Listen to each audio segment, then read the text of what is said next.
But if you're teaching, say, English literature or creative writing or history, geography, where you want students to express opinions, you want them to do analysis, you want them to provide their own thoughts, then I think it's really important to make a lot of use of the discussion forums. In fact, I've taught on a few courses where there was actually no online, no posted comment, no posted content from the teacher. One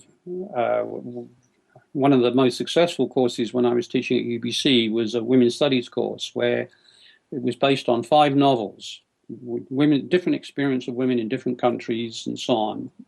And the whole course was an online discussion. And that worked very well because of the nature of the course. And, you know, there's no right or wrong answers here. There are people will have different opinions. But what you want is to direct them as a teacher towards the kind of themes and concepts that and methods of analysis that you want them to do.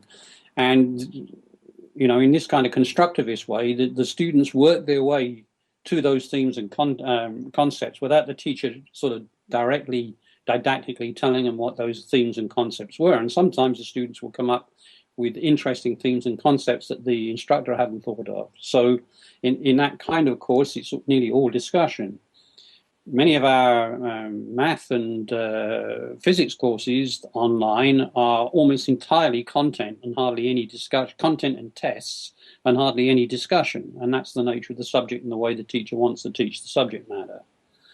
The more interesting areas is where you're actually trying to teach students problem-solving skills in engineering or math or and so on, where you take a more problem-based approach. And then, again, this has to be fairly well structured. You have to set the problem, you have to give them guidance on the steps they need to take to solve the problem, like what information do they need to solve this problem, where can they find that information, but then get the students to work in group and come back and post their answers.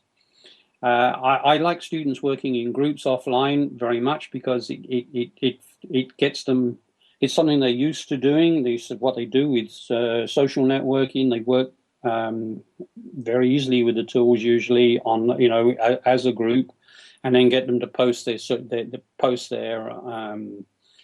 group work up for discussion analysis by the other students in the other groups. So there's continuous discussion across groups and within groups. And that's a very good way to build a community.